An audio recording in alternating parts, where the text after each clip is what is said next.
پرویز مشرف نے NRO دے کر بہت بڑا ظلم کیا، پیسہ عوام کا تھا، مشرف کو NRO دینے کا اختیار نہیں تھا۔ اب یہ سب اکٹھے ہو کر کہتے ہیں NRO دے دو ورنہ حکومت نہیں چلنے دیں گے۔ وزیر اعظم کا تقریب سے خطاب، کہا عدلیہ بحالی تحریک کے جو نتائج آنے چاہیے تھے وہ نہیں ملے، بنگلہ دیش اور بھارت آگے نکل گئے، قانون کی حکمرانی نہ ہونے کی وجہ سے ہم پیچھے رہ گئے۔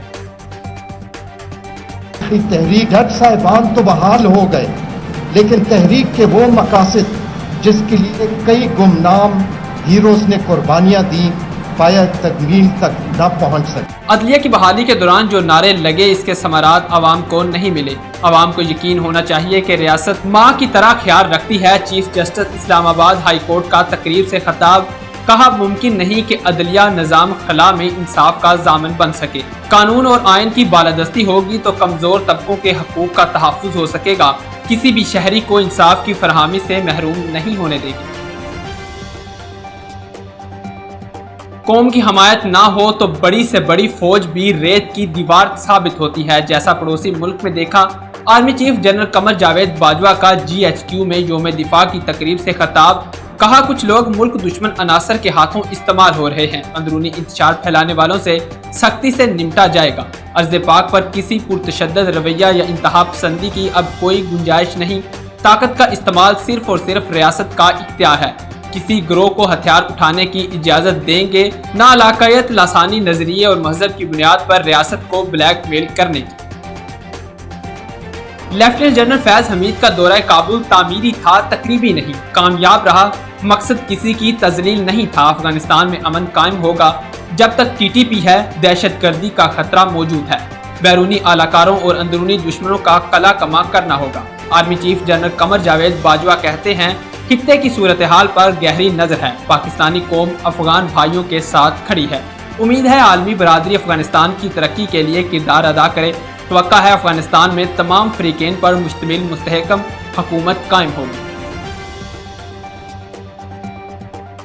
6 ستمبر ایک دن نہیں بلکہ ہماری قومی تاریخ میں استعارہ ہے، جو ہمیں یاد دلاتا ہے کہ کیسے پوری قوم ایک غیر اعلانیہ جنگ کے خلاف دشمنوں کے ناپاک عزائم کی راہ میں سیسا پلائی ہوئی دیوار کی مانند کھڑی ہو گئی۔ دشمن ہماری آزادی اور خود مختاری کے در پہ ہے، وطن کی مٹی کی حفاظت کے لیے کسی بھی قربانی سے دریغ نہیں کریں گے۔ صدر مملکت عارف علوی کا یوم دفاع و شہداء کی تقریب سے خطاب، GHQ میں دفاع اور شہداء کی مرکزی تقریب میں شہداء کے اہل خانہ اور غازیوں نے شرکت کی۔ آبدہ پروین، عاطف اسلم، شفقت امانت علی، ساحر علی بگا، سجاد علی نے ملی نغمے گا کر شرکاء کا لہو گرمایا۔ تقریب میں پاک فوج کی بہادری سے متعلق دستاویزی فلم بھی دکھائی گئی۔ پاک فوج کے چاقو چبان دستے نے شہداء کو سلامی دی۔ صدر عارف علوی نے آرمی چیف کے ہمراہ یادگار شہداء پر پھول چڑھائے۔ وطن عزیز کے دفاع کے عزم کی تشدید، ملک بھر میں یوم فضائیہ منایا گیا۔ شہید پائلٹ راشد مہناز کی قبر پر چاقو چبان دستے کی سلامی، ایئر چیف کی یادگار شہداء پر حاضری، پھول چڑھائے اور فاتحہ خوانی کی۔ کشمیری بہن بھائیوں کو اخلاقی، سیاسی، سفارتی مدد کی مکمل یقین دہانی کروائی، کہا پاک فضائیہ خطے کی بدلتی صورتحال سے باخبر ہے، پاکستان کی سالمیت وقار کے دفاع کے لیے مکمل تیار ہیں۔ تعلیمی اداروں میں اساتذہ کے لیے ڈریس کوڈ لاگو، خواتین اساتذہ کے لیے جینز، ٹائٹس اور سلیپر پہننے پر پابندی عائد، مرد اساتذہ جین اور ٹی شرٹ نہیں پہن سکیں گے، نوٹیفیکیشن جاری، متعلقہ ایجوکیشن افسران کی ڈریس کوڈ پر عمل درآمد یقینی بنانے کی ہدایت۔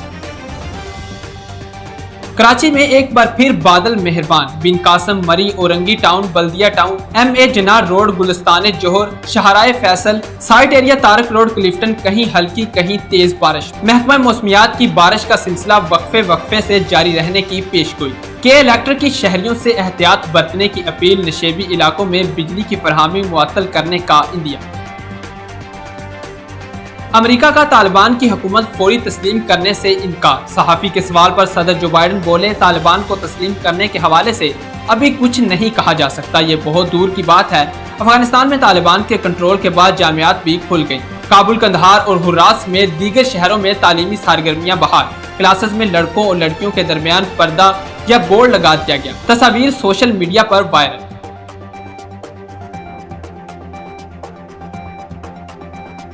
9/11 حملوں کے مبینہ ماسٹر مائنڈ خالد شیخ محمد